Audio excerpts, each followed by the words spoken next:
Bismillahirrahmanirrahim. Assalamu alaikum. This is Amna Gul from the Department of Journalism and Mass Communication.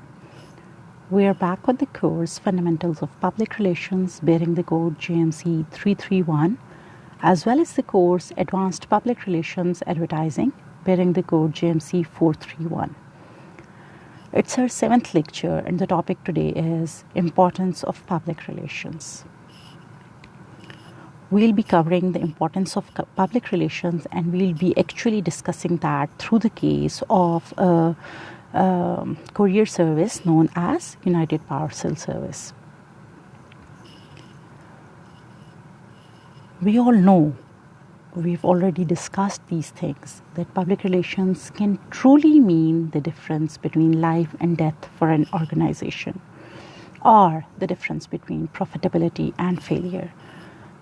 We had already discussed some of these things earlier, but we'll be continuing with that so that those who have missed it, they understand it, and that I share further details on that. So basically, we'll be understanding the importance of public relations through this one particular case. So this is the first case study for this course.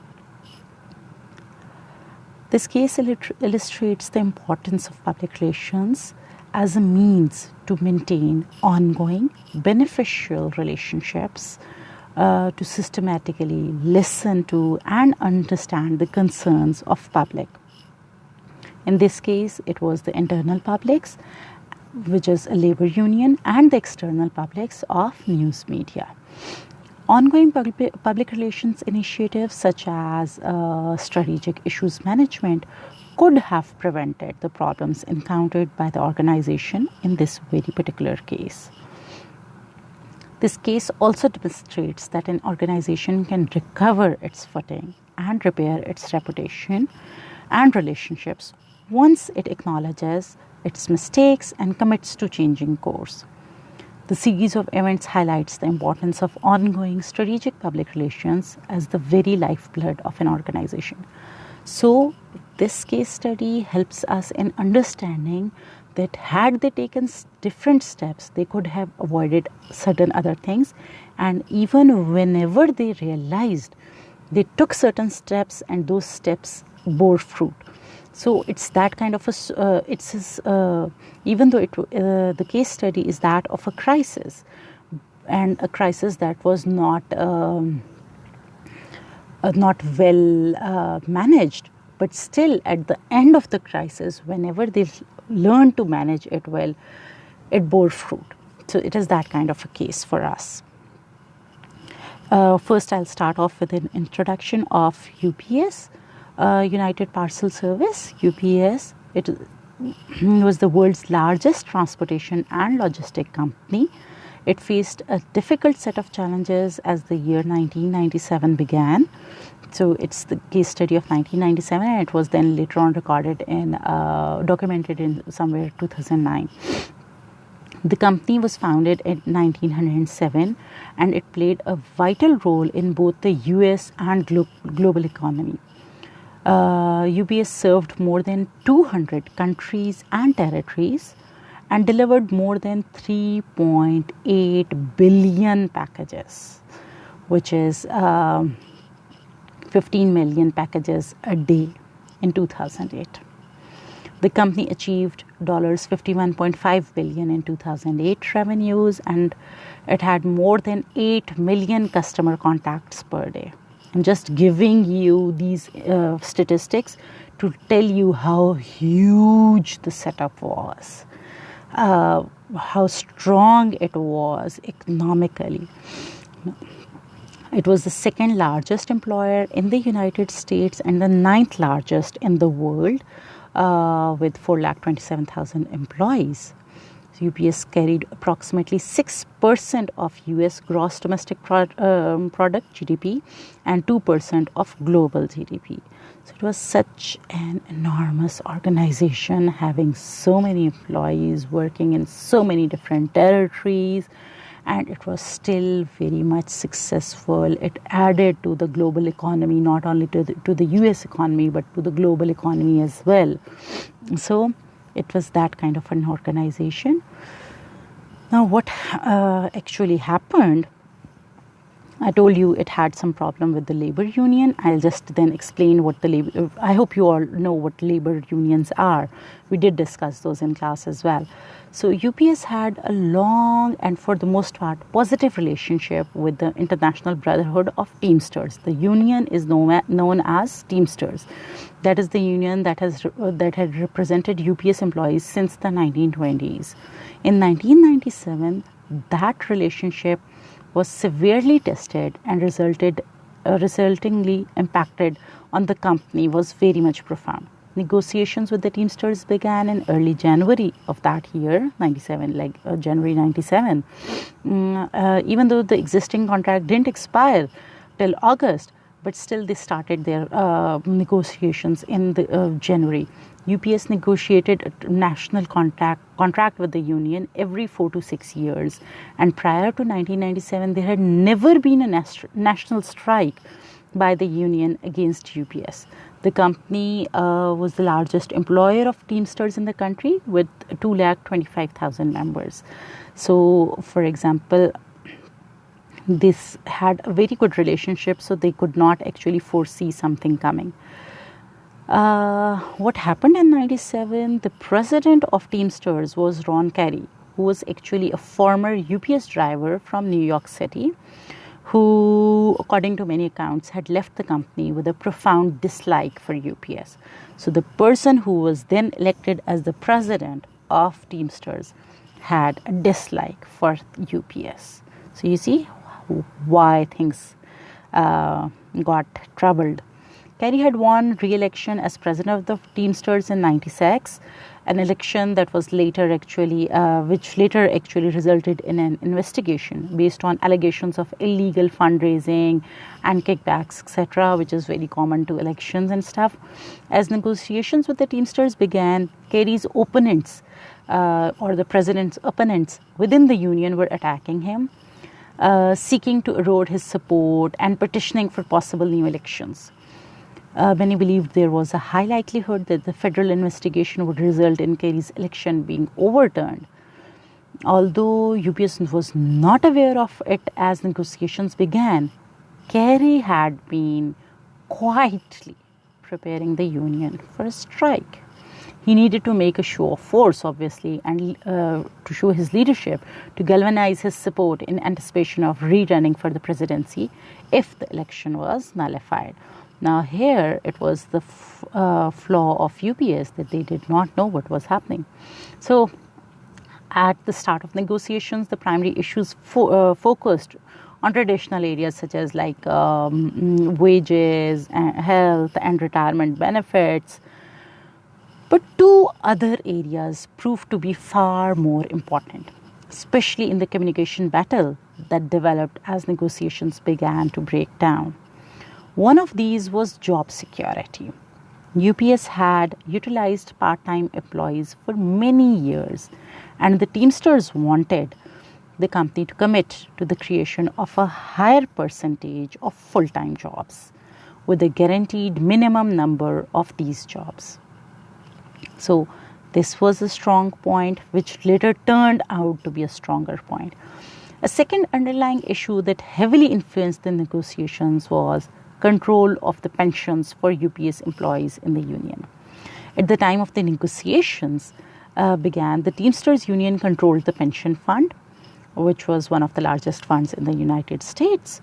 UPS questioned how the fund was being managed, the future of pension security of its employees, and wanted a separate pension fund for its employees who were Teamsters.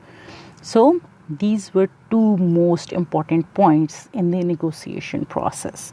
But still, these seem to be generally fair demands everywhere. Like this kind of demands happen everywhere in all sorts of setups. Now let's move forward. Let's look into what was the public relations department of UPS at that time. As the negotiations began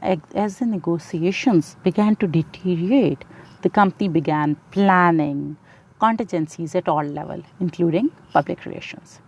In 1997, UPS was still a privately held company, The public relations department was small with only 10 management employees. By management employees, I mean those who worked at the management level, not like supporting staff, okay?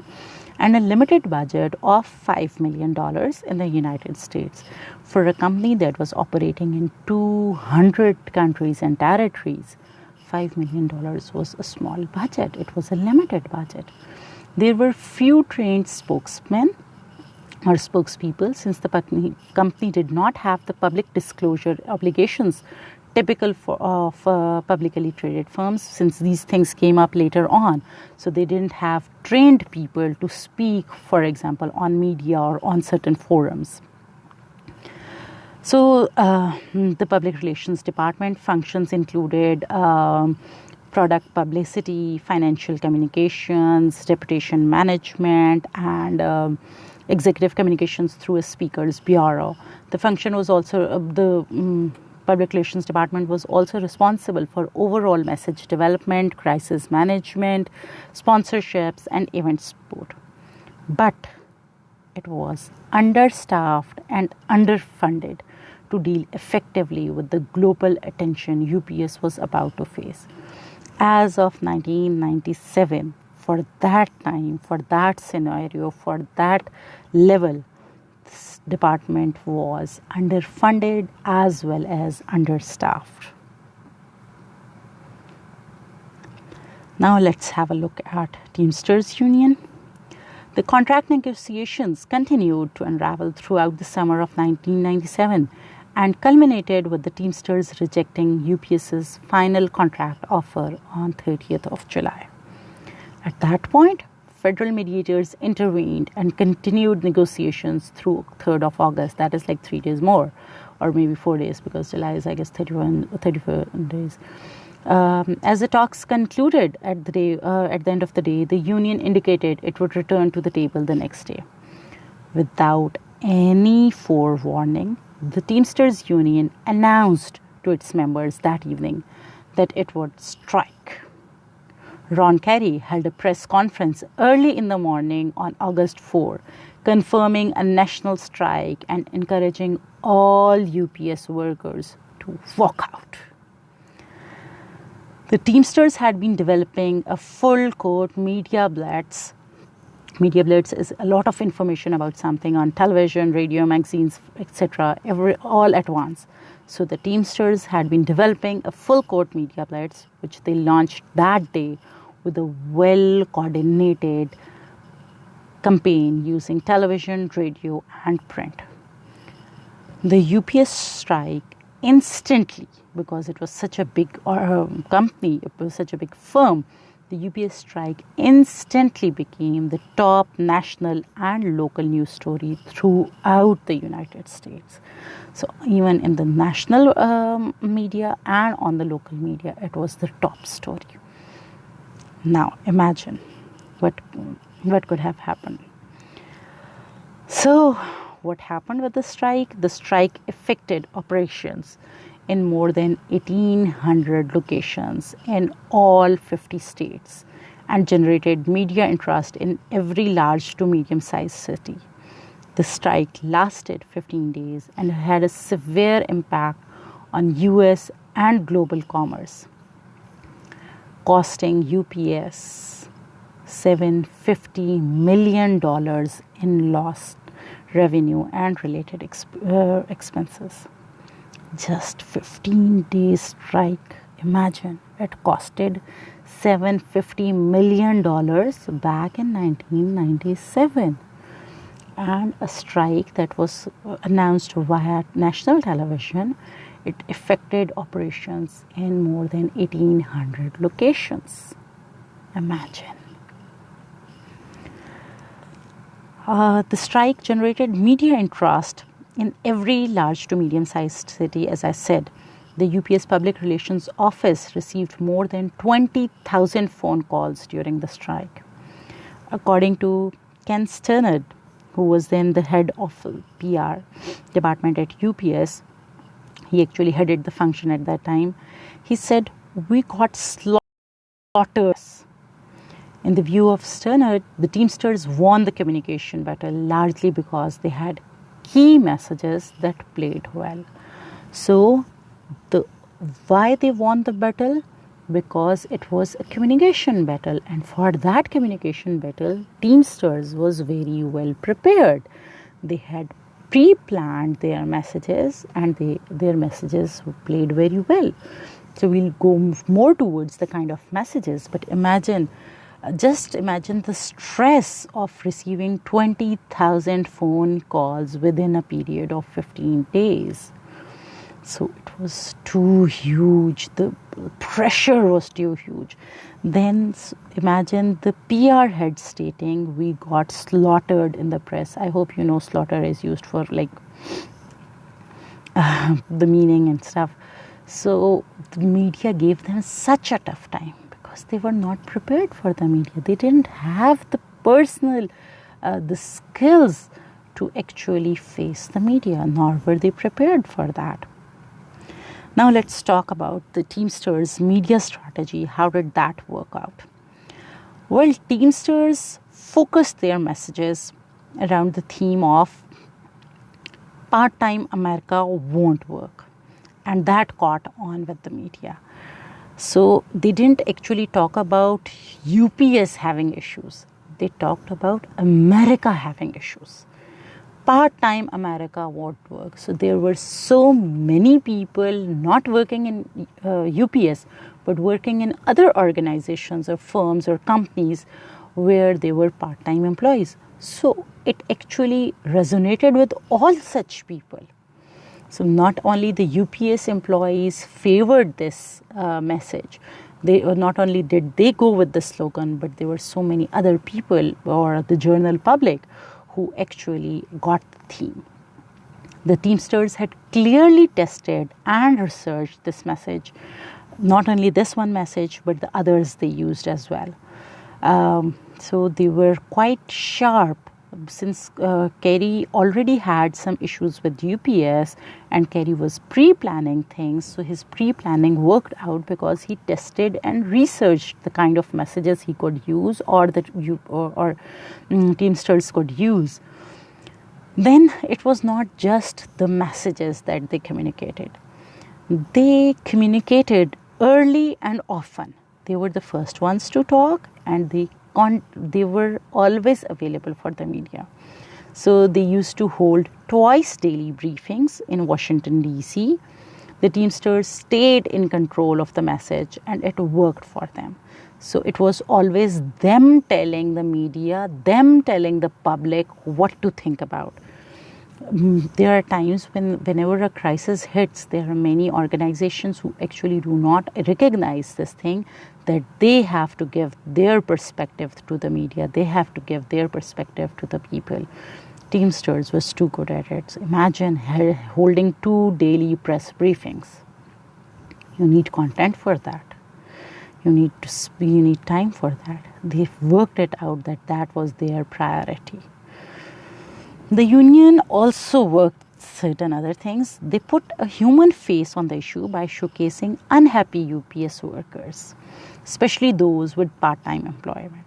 So it was not just about rights and demands, not just about facts, but they also played with human emotions.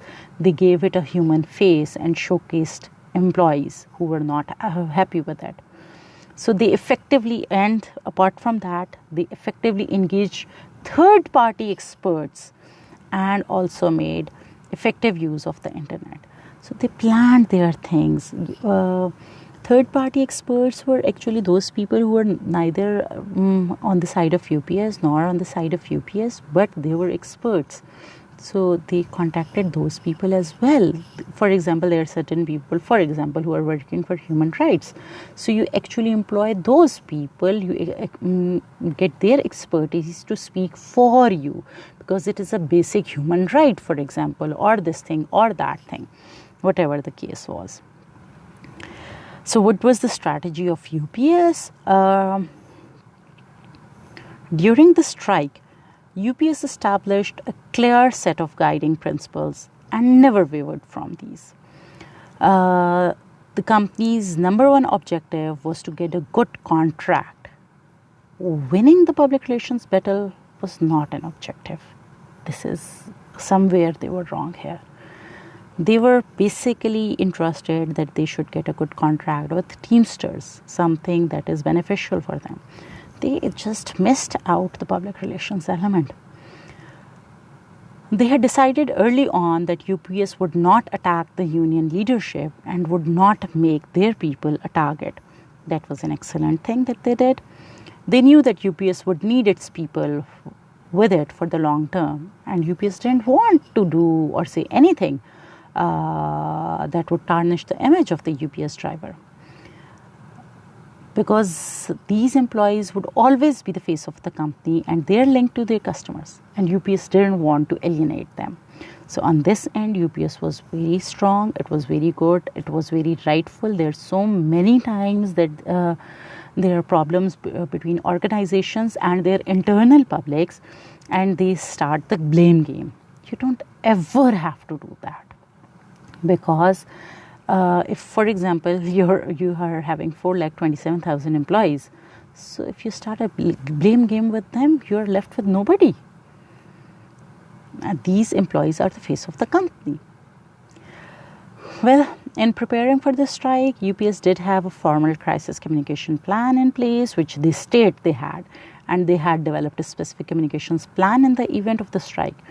The public relations team had compiled extensive facts and figures about the company and had trained regional spokespeople in advance of a strike. They had also identified third-party experts who could point out the many positives of the company. So it is documented that they had all these things in place, but still it was quite difficult for them at that time. We'll work it out that why it had to face so much loss of $750 million, and why the strike continued for 15 days. I'll move towards that as well. Why? What was lacking? Since they were so much prepared, I just told you, fine, that they were prepared. They had these things in place. They had a crisis communication plan. They had compiled extensive facts and figures about the company. They had trained regional spokespeople. They had identified third-party experts who could talk about the positives of the company, but still things didn't work. So what was lacking? The company later acknowledged that they could have done a better job of handling the communication before and during the strike. UPS had essentially no communication in the first 24 hours. They were not there on the media. Their messages simply didn't resonate with the media or the general public, including their customers. They realized that they had not adequately tested their messages before or during crisis. And that is why their messages did not attract media or general public or the customers. And that they were much slower to utilize the web than the Teamsters. Now, in 1997, web was not very common, but still it was the new thing. And UPS was very much slow in utilizing that. Then apart from that, having just facts and figures in place does not work. You need to find ways how to package those facts and figures, how to package your message. So their messages were not that kind of messages that could resonate either with the media or with the general public. And then they missed it out. In the first 24 hours, they were not there to respond. They were taken aback by the sudden strike and they could not figure it out how to do it. So if you're not there, you have already lost the battle, because it was it was a communication battle. If you do not communicate, how can you win it? So that was lacking on the behalf of UPS. What UPS learned? UPS learned valuable lessons from the experience that have served not only them, but for other organizations as well. That they have to prepare for future crisis. The real work begins before the crisis hits. Exactly. The PR team must make decisions for the long term and stay focused on priorities. Public relations is not about dealing with the crisis when it hits. No. They need to plan things in advance and they need to prioritize. As in all crises, the first hours are the most crucial.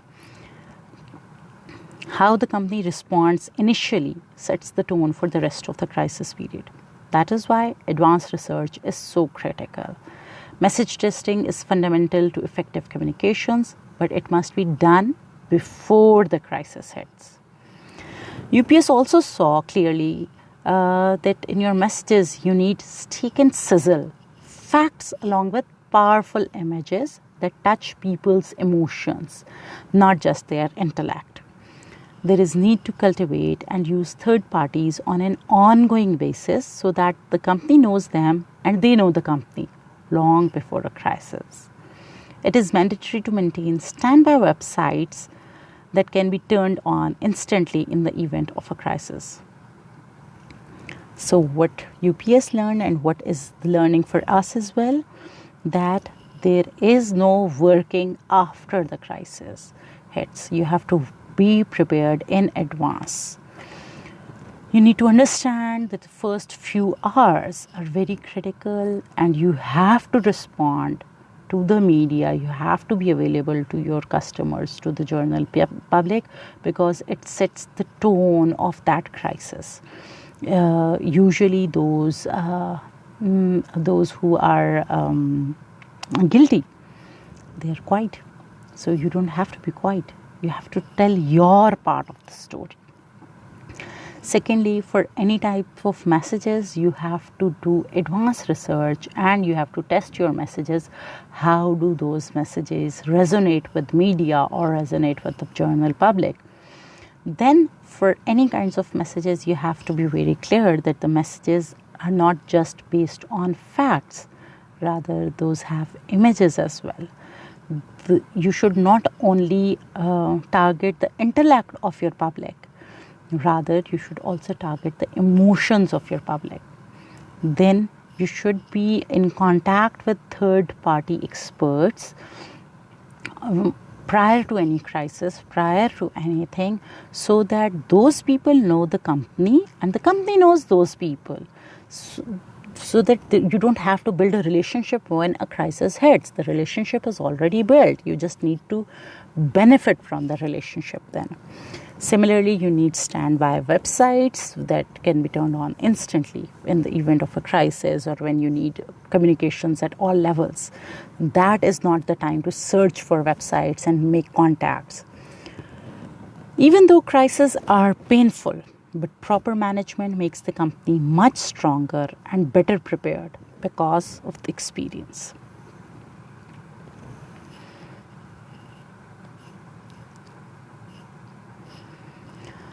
Though UPS may have failed to get its point across in the heat of the 1997 battle, the longer-term story turned out differently.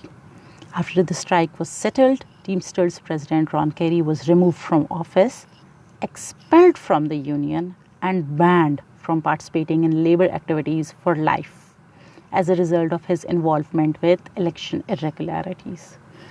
The Teamsters had retained control of the pension plan after the 1997 strike, but its financial health continued to erode in the years that followed. Pension benefits were cut, the retirement age was raised, and UPS ultimately negotiated a separate pension plan for more than 40,000 of its Teamster employees who previously were in the union plan. It cost UPS more than $6 billion to exit the union plan and cover its liabilities, compared to a fraction of that amount it would have cost if they had been granted control in 1997. Following the resolution of the strike, UPS saw its strongest growth and most profitable years in 1998 and 1999. In 1999, UPS became a publicly traded company through the largest initial public offering of its stock in the history of Wall Street. A year later, UPS was named by Forbes magazine as its Company of the Year, which is once again a big achievement, especially after the 1997 strike.